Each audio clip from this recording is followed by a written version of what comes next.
நம்ம வாழ்கின்ற ஒவ்வொரு நொடியும், இந்த வாழ்கின்ற காலம் எல்லாமே இறைவன் நமக்கு கொடுத்த அருட்பிரசாதம் அப்படின்னா அதில் எந்த மிகையும் அல்ல. வாழ்கின்ற இந்த நொடி, நாம் வாழ்கின்ற இந்த நொடி அது மட்டுமே நிலையானது அப்படின்னா அதுலேயும் மிகையல்ல. இந்த நொடியை கொடுத்தது யார் அப்படின்னா எம்பெருமான் ஈசன் அப்படின்ட்டு நம்ம சொல்லிடலாம். அப்போ வாழ்க்கையில் எது நடக்கணும், எது நடந்தது, எது நடக்கப் போகுது அப்படிங்கிறது எல்லாமே நம்ம தீர்மானிக்கிறத காட்டிலும் இறைவன் காட்டுகின்ற பாதையில் நாம் செல்வதே உத்தமமானதாக இருக்கும் அப்படின்னு நம்ம உறுதியிட்டு கூறலாம்.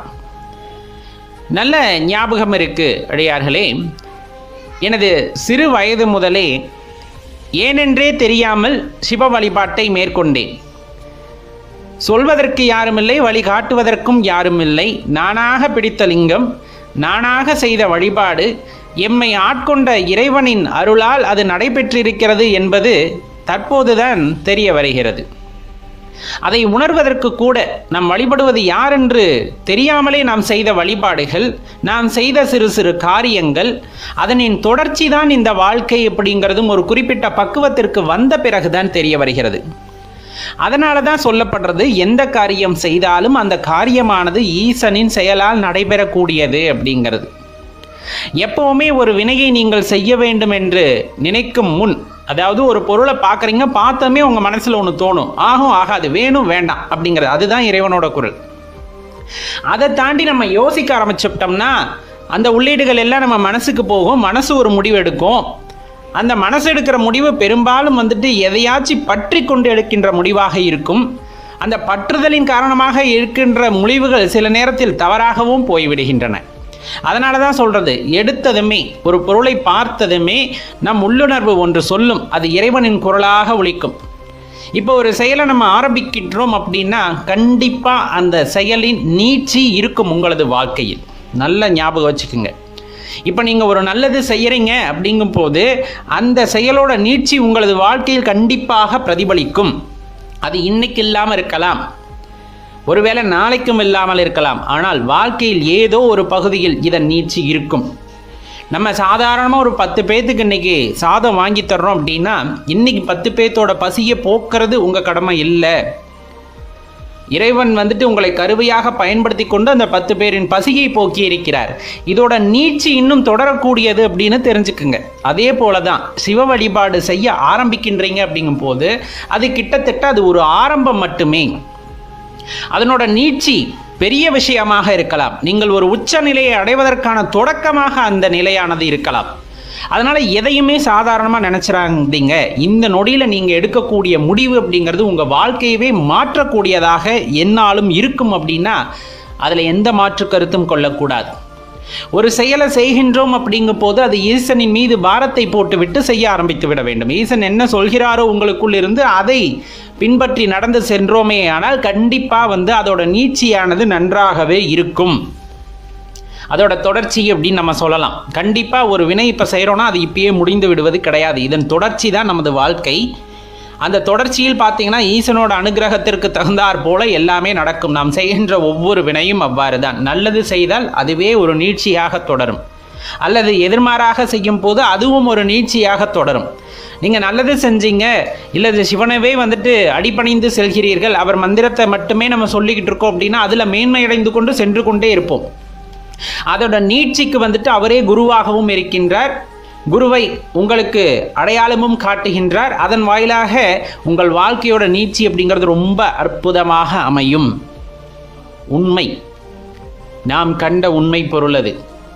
நாம் என்ன ஏது என்று தெரியாது செய்த பூஜைகள் இன்று அவர் மீது அளவற்ற பற்றை உண்டாக்கி இருக்கின்றன. யாருமே சொல்கிறதுக்கு இல்லையே, இதை இப்படி பண்ணணும் அப்படி பண்ணணும் அப்படியெல்லாம் யாரும் சொல்கிறதுக்கு இல்லை. உள்ளேருந்து தோணிச்சு செஞ்சோம்.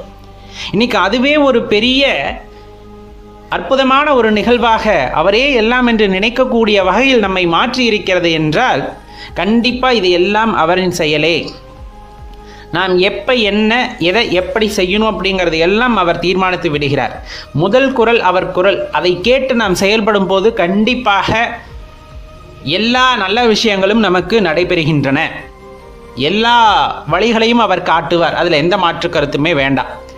ஒரே ஒரு விஷயத்தை மட்டும் தெளிவாக சொல்லுவாங்க. யார் ஒருத்தர் எந்த ஒரு வினாடியும் இறைவனை பிரியாது இருக்கின்றாரோ அவர் உடலே இறைவன் வசிக்கும் கோவிலாகின்றது அப்படின்னா அதில் எந்த மாற்று கருத்துமே இல்லை. அவரை விட்டு இறைவன் நீங்குவதில்லை. எந்த நேரத்திலையும் இறைவனோட மந்திரத்தையும் மறப்பதில்லை, இறைவனோட நினைவையும் மறப்பதில்லை, இறைவனையும் மறப்பதில்லை. அப்படிங்கும்போது இறைவன் அவரை மறப்பதில்லை. அவராகவே இருக்கின்றார், அவருள்ளே இருக்கின்றார், அவருக்கு வழிகாட்டியாக இருக்கின்றார், அவருக்கு குருவாக இருக்கின்றார், அனைத்தையும் செய்கின்றார். அவரோட வாழ்க்கை அந்த கர்மாவையெல்லாம் கழித்து கொண்டு அவர் பாதம் சேர்வதற்கான எல்லா வழிகளையும் காட்டுவார் இறைவன். அதனால தான் சொல்றது, எந்த ஒரு வினாடியும் அவர் நினைவில் இருந்து தவறாமல் இருங்கள். அவர் மந்திரத்தை சொல்லாமல் இருக்க வேண்டாம், சொல்லிக்கொண்டே இருங்கள். அவரோட அந்த சிந்தனையிலேயே இருக்கும் பொழுது கண்டிப்பாக அந்த உடலானது சிவனுடைய கோவிலாக மாறுகிறது. சிவபெருமான் வசிக்கின்ற அந்த கோவிலாக மாறும். அந்த அற்புதமான அந்த உடம்பானது கோவிலாக மாறும்போது உள்ளிருக்கின்ற அந்த மூலவரை தரிசிக்கும் பொழுது அவ்வளவுதான் நம்ம வாழ்க்கை எதற்கு அப்படிங்கிறது அப்போ புரிஞ்சிருது. அது புரிஞ்சதுக்கப்புறம் பார்த்தீங்கன்னா அது ஒரு அற்புதமான நிகழ்வாக மாறுகின்றது. அதை என்னன்னு சொல்கிறது, ஒன்றுமே சொல்கிறதுக்கு இல்லை, அவ்வளவு அற்புதமான ஒரு நிகழ்வாக உங்களது வாழ்க்கையானது மாறும். அதை அனுபவிப்பதற்கு மட்டுமே தெரியும். சொல்லால் யாராலும் விளக்க முடியாது சிவனின் சக்தியை, வார்த்தைகளால் யாராலும் வடிக்க முடியாது அவருடைய கருணையை. அப்படிப்பட்ட அருமையான கருணை உடையவர் அப்படின்னு சொன்னால் அது எம்பெருமான சொல்லிக்கொண்டே போகலாம். அதனால் வாழ்க்கையில் எவ்வளவு பெரிய துன்பம் வந்தாலும் சரி, எவ்வளவு பெரிய சந்தோஷம் வந்தாலும் சரி, இது எல்லாம் நீங்கள் செய்த ஒரு வினையின் நீட்சியே அப்படிங்கிறத நல்லா தெரிஞ்சுக்குங்க. அதை மறுப்பதற்கே இல்லை. எனக்கு இன்றைக்கி இவ்வளோ சோதனை வருது, இவ்வளோ கவலை வருது, எல்லாம் ஏதோ ஒரு வினையின் நீட்சியே. அது இந்த ஜென்மாவாக இருக்கலாம், இல்லை முற்ஜென்மாவாக இருக்கலாம். கண்டிப்பாக அதோட நீட்சி அப்படிங்கிறது பார்த்திங்கன்னா நல்ல வழியில் போய் இறைவனோட பாதத்துக்கிட்ட போகுது. அப்படிங்கும்போது அது அற்புதமான நிகழ்வாக மாறும். அப்போ நம்ம கொஞ்சம் தடுமாறி தவறான வழிகளில் போனாலும் நம்மளை மாற்றிக்கொண்டு திரும்பவும் சரியான பாதைக்கு போகும்போது, இறைவனோட பாதத்தை சேர்ந்தடைய வேண்டும் என்ற எண்ணம் நமக்குள் இருக்கும்போது அப்பொழுதும் நமக்கு வழிகாட்டி ஒரு வினையை ஏற்படுத்தி அதன் நீட்சியாக அவரின் பாதத்திற்கு அவர் கொண்டு செல்வார். அதனால் எந்த நிகழ்வு நிகழ்ந்தாலும் அந்த நொடி இறைவனை மனதில் வைத்துக்கொண்டு என்ன செய்ய வேண்டும் என்று யோசியுங்கள். அதற்கான வழி பிறக்கும்.